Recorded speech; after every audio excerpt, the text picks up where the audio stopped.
Pen paper ছাড়াই এই ধরনের অঙ্কের উত্তর মাত্র কয়েক সেকেন্ডের মধ্যে আমরা করব কি করে দেখে নেওয়া যাক ট্রিকের সাহায্যে।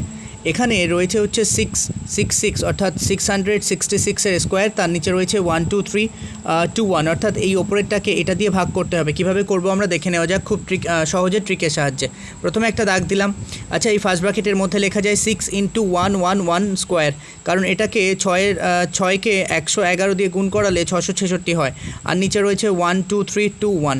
এবার আমরা করব কি, এই স্কোয়ারটা একবার 6কে দিয়ে দেবো, 6কে স্কোয়ার দিয়ে দিলে হবে কত 36। আবার এই স্কোয়ারটা যখন 111 হবে তখন উত্তর এভাবে হবে 1 2 3 2 1। কেন? কারণ এখানে একটা দুটো তিনটে আছে, তাহলে 1 2 3 পর্যন্ত গেলাম, আবার সেখান থেকে একে ফেরত এলাম। আর তার নিচে রয়েছে কত 1 2 3 2 1। এই ওপর নিচে একই জিনিস কেটে গেল, তাহলে এই অঙ্কের উত্তর কত এলো? শুধুমাত্র 36 এলো। এই ধরনের কন্টেন্ট নিয়মিত প্রতিদিন পেতে চ্যানেলটি সাবস্ক্রাইব করে সঙ্গে থাকুন এবং অন্যান্য ভিডিওর জন্য চ্যানেল পেজটি ভিজিট করুন, যেখানে হাজারো শর্টকাট ট্রিকের মাধ্যমে ম্যাথ করে দেওয়া রয়েছে।